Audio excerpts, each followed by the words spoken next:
तो दोस्तों आपने भी बहुत बार देखा या सुना होगा कि आपके एरिया में या फिर कहीं और भूकंप आ गया है, और यदि भूकंप खतरनाक तरीके से आ जाए तो ये कुछ ही सेकंडों में बड़ी से बड़ी बिल्डिंग को भी गिरा देता है। और इतना ही नहीं, भूकंप की वजह से गिरी इन बिल्डिंगों की वजह से कई हजारों लोग दबकर अपनी जान से भी हाथ धो बैठते हैं। लेकिन हमारा सवाल ये है कि इन सब का कारण आखिर क्या है?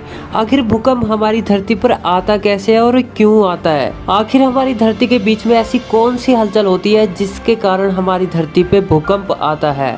तो दोस्तों इसी के बारे में आज की इस वीडियो में हम जानने वाले हैं। तो लेट्स बिगिन। दोस्तों हमारी धरती कई सारे लेयर से मिलकर बनी हुई है, जिसमें धरती के सबसे अंदर वाले भाग को कोर कहा जाता है।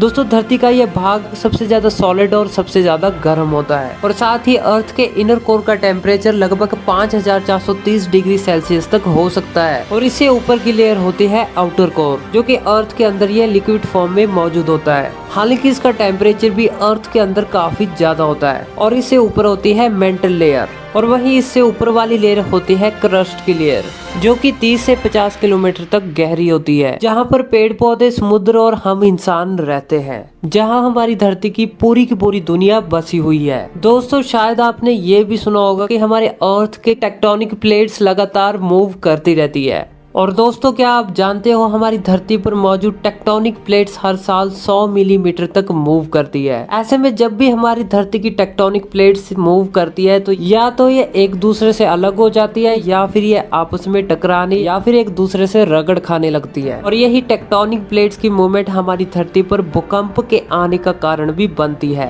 तो दोस्तों हम इसी के बारे में जानने वाले हैं कि आखिर टेक्टोनिक प्लेट्स मूव क्यों करती है, और ये आपस में क्यों टकराती है, या फिर ये आपस में रगड़ क्यों खाती है। दरअसल इन सब का कारण है धरती के कोर में होने वाली कन्वेक्शन करंट्स की प्रोसेस। तो चलिए दोस्तों पहले हम कन्वेक्शन करंट थ्योरी को एक एग्जांपल के जरिए समझ लेते हैं। दोस्तों मान लीजिए कि किसी जार में हम वाटर को गर्म कर रहे होते हैं। ऐसे में जब भी हम वाटर को गर्म कर रहे होते हैं तो वाटर के नीचे की तरफ का टेम्परेचर काफी ज्यादा गर्म होता है, और नीचे के मुकाबले में वाटर के ऊपर की तरफ का एरिया काफी ज्यादा ठंडा होता है। तो ऐसे में वाटर के निचली तरफ का एरिया काफी ज्यादा गर्म होता है, तो काफी ज्यादा गर्म होने की वजह से वहाँ की डेंसिटी कम होने लगती है, जिसकी वजह से वाटर के नीचे के एरिया में मौजूद सभी पार्टिकल कम डेंसिटी की वजह से ऊपर की ओर उठने लगते हैं। और ऐसा इसलिए होता है क्योंकि कम डेंसिटी वाली चीज हमेशा ऊपर की ओर उठती है, और ज्यादा डेंसिटी वाली चीज हमेशा नीचे की तरफ आती है। तो ऐसे में कम डेंसिटी के कारण जब पार्टिकल्स ऊपर की ओर उठते हैं तो ये वाटर के सबसे ऊपरी तरफ मौजूद ठंडे एरिया से जा टकराते हैं, जिसकी वजह से ये पार्टिकल भी ठंडे होने लगते हैं, और ठंडे होने की वजह से ये पार्टिकल वापस नीचे की तरफ जाने लगते हैं। और बिल्कुल इसी तरह की प्रोसेस हमारी धरती के कोर में भी होती है।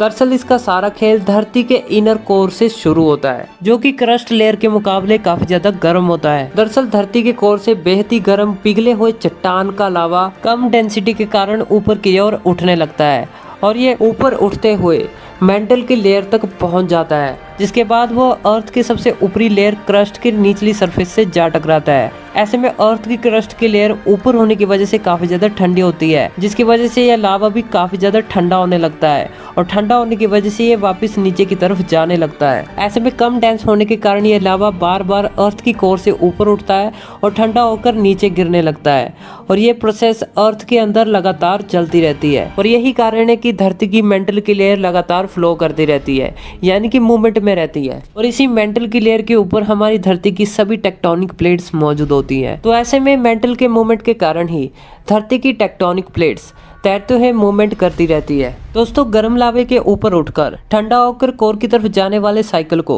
हम कन्वेक्शन करंट कहते हैं, और इसी कन्वेक्शन करंट के कारण ही हमारी धरती की टेक्टोनिक प्लेट्स या तो आपस में टकराने लगती है या फिर आपस में रगड़ खाने लगती है। तो उस रगड़ या फिर टकराव की वजह से जो वाइब्रेशन अर्थ के अंदर पैदा होती है, तो इसी वाइब्रेशन को हम अर्थ के ऊपर भूकंप का आना कहते हैं। और वहीं दो प्लेट्स के बीच की वो जगह जहाँ से भूकंप की तरंगे उठती है, उसी को ही हम भूकंप का केंद्र कहते हैं। दोस्तों भूकंप के इन तरंगों को रिक्टर स्केल की मदद से मापा जाता है, और रिक्टर स्केल भूकंप की तरंगों को 1 से 9 नंबर तक के बेस पर मापता है। दोस्तों रिक्टर स्केल के आधार पर 1 से 5 अंक के बीच में आने वाले भूकंप काफी ज्यादा हल्के होते हैं और ये कम खतरनाक होते हैं, और वहीं 2 अंक वाले या इसके नीचे आने वाले भूकंप इतने कम इंटेंसिटी वाले होते हैं कि इन्हें पकड़ पाना भी काफी ज्यादा मुश्किल होता है और इस भूकंप के झटके भी महसूस नहीं हो पाते। और वहीं 5 अंक से ऊपर आने वाले सभी भूकंप काफी ज्यादा खतरनाक होते हैं। दोस्तों ऐसा नहीं है कि कन्वेक्शन करंट से हमारी धरती की टेक्टोनिक प्लेट्स आपस में टकराती हैं, बल्कि इसके कारण